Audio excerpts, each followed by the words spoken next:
Already know what it is. And if you don't, this is the Stay Free Show, man. My name is Christopher Life Willers. And in 2003, I was sentenced to 144 years in prison. True story.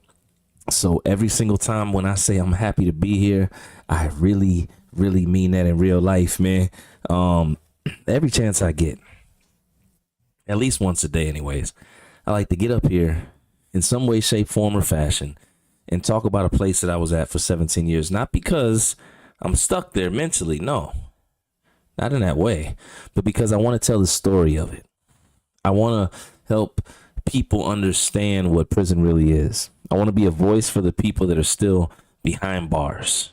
So I've embarked on this journey so I can do that, so I can be a voice, so I can tell a story, so I can answer questions that people may have. I think it's really important for people to have somebody that they can ask questions to when it comes to specific topics, especially when it comes to prison. Of course, I talk about a whole bunch of other things too, man. I appreciate when y'all bring the questions, the comments, etc. I appreciate everybody that supports the content in any way, shape, or form. Any of the stuff that I got going on up here, man, because it means a lot. I've embarked again on this journey just to spread the word, man, spread the truth, spread a real perspective of a place that I don't want anybody to go back to or to go to in the first place. Slide them up. What's good, man? Another wonderful day, man.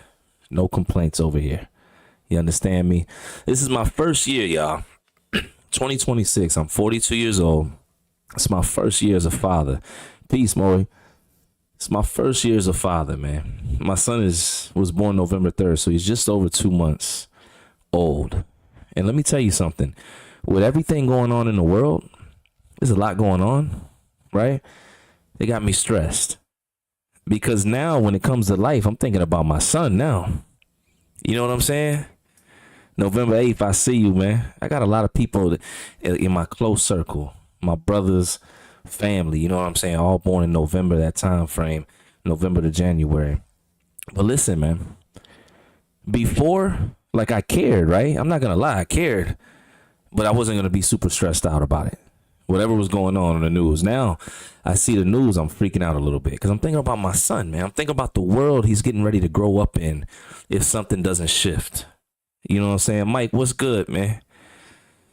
We getting straight into the questions though, man. I appreciate y'all. Make sure you share this out. Appreciate everybody that likes, subscribes, all that good stuff, comments, you know, all that, man. I appreciate y'all. We getting ready to get into it. Nim's got a good question right off. It says, I always wondered how court went for me. Did the judge explain why he went so harsh on you? Mike Wolf, what's going on? Let me tell you something.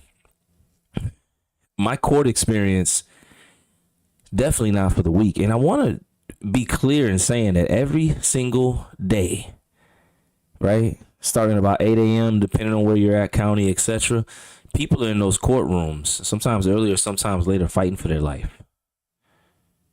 It's a very serious thing going on every single day across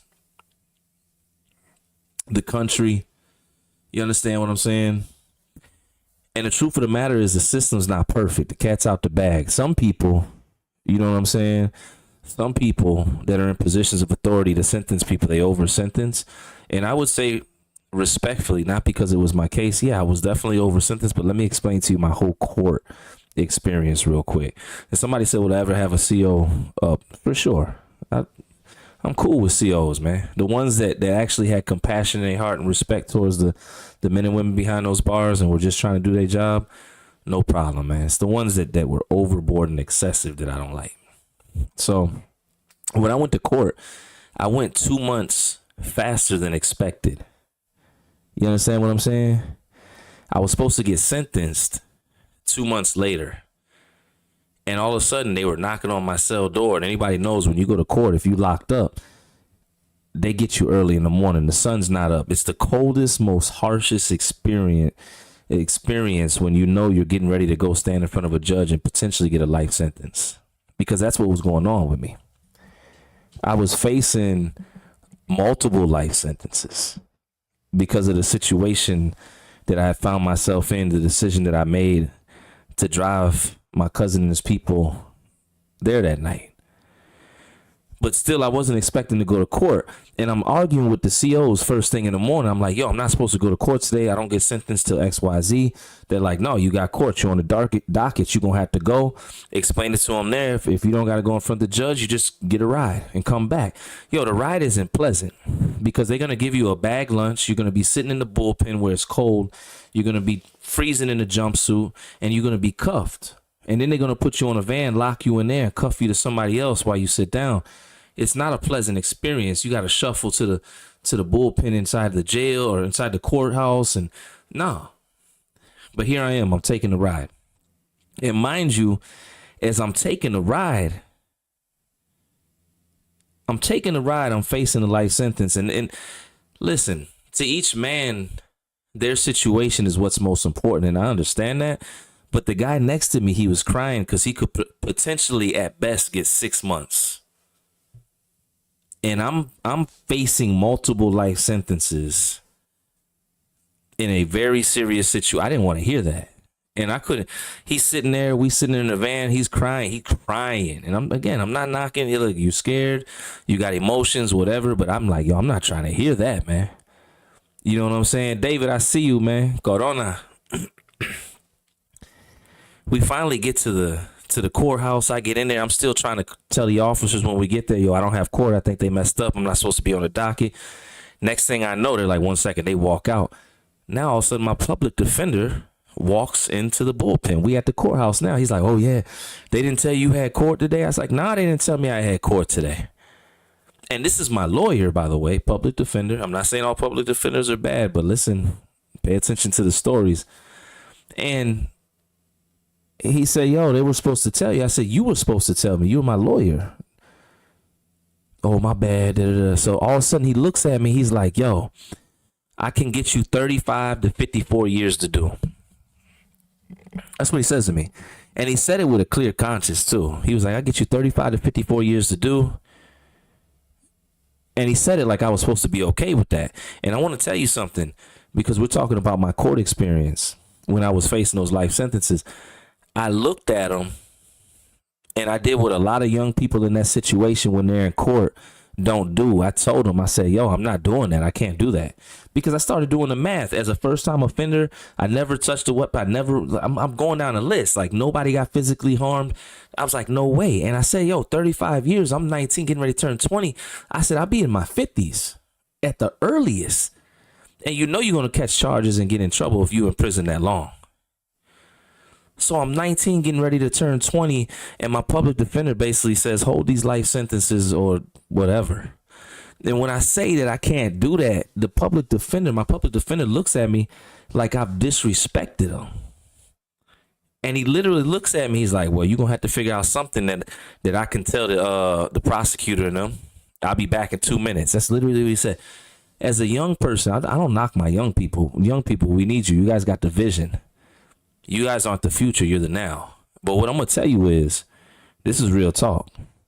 That's not a decision that I was equipped, and a lot of us are equipped to make at that age right there. That's a heavy, because what happened was I had to figure out how much time I was willing to give the courts and the system to make them happy, and how much time I thought I could survive in the prison system.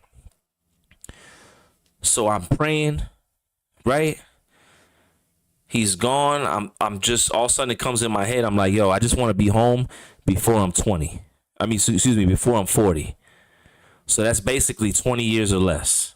That's what I say, yo, just tell him. When my public defender says, so what do you want me to tell him? I said, tell them I just want to be home before I'm 40. I think that's feasible. To people that have never been in my situation, they like, yo, he's bugging. Why would you tell them you're willing to do 20 years? Well, because individuals that had similar charges like mine were getting life sentences. And I was facing that.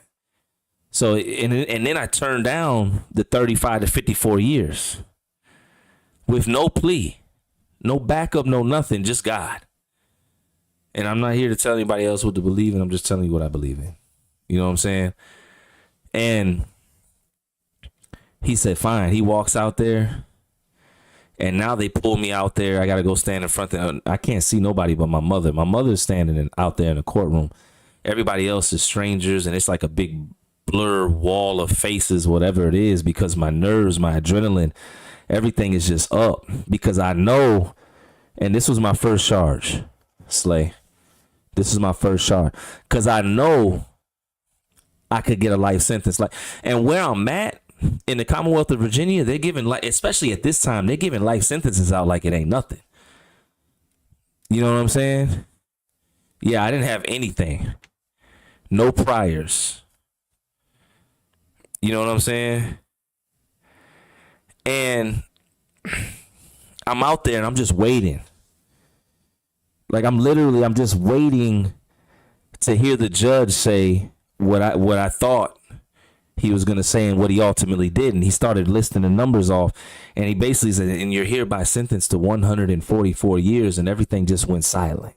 Not silent in a way that I couldn't hear, but if you ever been in a fight, an altercation, I know I've been in a few, and I'm not gonna sit here and say I'm undefeated. If you're a rumbler, you done met your match here and there, and sometimes you get so hit, everything starts ringing. That's what it felt like. Except I wasn't physically hit, I was mentally hit, and I just hit that. I heard that ringing, and next thing I know, the public defender he tapped me on my shoulder. He like, look. And he's like, yo, they suspended. And then it's like, all of a sudden I started coming back. And he's like, yo, you. And he was breaking down the numbers that they suspended. And it was 144 years all suspended, but 19. So they honored my request. The running joke is maybe I should have told him I wanted to be home before I'm 30. I could have got home sooner. I don't know. But I know that's not one of those things where I wanted to make them feel any more disrespected or slighted, being that I turned down that 34 or 35 to 54 years without really anything to stand on. Like, I wasn't doing anybody favors. There was no reason for them. Like, that's why I say all I had was God. That's all I know. That's all I know. But the experience that I went through in the courts, you know what I'm saying? It's not unlike a lot of people. You know, somebody said I couldn't get the First Offenders Act. I could have, but they didn't offer it to me. It's not guaranteed. The judges, they have the opportunity to offer you certain programs, but it's not mandatory unless it's written into law. So it was there, but I didn't get that offered. Somebody said, well, at least I wasn't the only one that went blank in sentencing. I had to get. Listen, man, my nerves were gone, bro. When my nerves, prior to me getting locked up, my nerves were so bad. I remember I wasn't able to sleep. I used to have to, whatever, to go to sleep, right? And because every noise that I heard, anything, I thought it was the police coming. I thought they were coming to get me. And then when I finally got locked up, which I ended up turning myself in because they filed an indictment. They started kicking in. Well, they went to my grandmother's first and kicked in her door, knocked on her door, and went in there looking for me. I said I didn't want the rest of the family to go through that. I turned myself in because I didn't want to put them through that. But I felt a little relieved then, believe it or not, because I was like, okay, I'm not ducking no more. And I wasn't really ducking, but I wasn't waiting for the other shoe to fall, as they say, because I was waiting for the indictment. I knew I was going down because my co-defendants went down and they were talking, and it was only a matter of time. And I knew I wasn't running. I was just trying to make best of what I had. I was trying to get my money up. Still didn't get it up enough to get a lawyer, you know. But then when I was in jail, after those 2-3 months started going by and I got used to doing time, my nerves was messed up, man, because I'm talking to the old heads. I'm talking to anybody trying to figure out how much time I might get. They don't know nothing. They're not legal. You know what I'm saying? They're just going by what they seen. And some of them guys just telling me stuff just to mess with me. But I'm just trying to get information and insight. And also, by the way, don't talk about your case in the jail because everybody's trying to get home. And my situation wasn't like that because I didn't give up anything other than what would have already been given up by the rest of the guys. But, yo, I was green, yo. I was in that jail just praying and hoping I could get home. That was it. I didn't understand the legal system. I didn't understand that a public defender in most cases, I didn't understand they didn't have to offer you a plea. I didn't understand that. I thought the system was different. And again, in full transparency, with all accountability, because I made the decision, I didn't understand the ramification. I didn't understand from one ride where nobody was physically harmed, I could get sentenced to 144 years. You know, by the way, make sure y'all check out 144 Prison Pain and the Pathway to Freedom, man. It's my whole story from lockup through 17 years of incarceration to coming home, walking out into the pandemic. I was locked up from February 12th, 2003, all the way to January 13th, 2020, man. And I got a story, but the thing is, like I always say, it's not just my story. It's the story of my brothers. It's the story of the sisters behind the walls, the stories of the juveniles, because I want y'all to understand prison in a way that y'all may not understand it. If you've never been, a lot of us been, a lot of people that rock with my message, my content, they've been, so they know what I'm talking about. But for the people that have never been, my goal is to give it to you in a way that you like, dang, like you could really see it as much as we would want you to without having to experience it. If y'all got questions, make sure you put them in the chat, man. I appreciate y'all. Somebody said, Slay, that's legit though. Somebody said, well, I thought it would be like a get out of jail free card for first time offenders. A lot of us think that that's what it's supposed to be. You know what I'm saying? And then we find out that it's not. You know, we find out that it's not a get out of jail free card. You know, we find out that it's not something that's going to be automatically afforded to us. Unfortunately, you know what I'm saying? We find out all these things oftentimes when it's too late. And the scary thing is, for a lot of us, when we're in that situation of incarceration and confinement, it's too late to the point where we can't get out now. Like there's no way we can get out now. It's too late.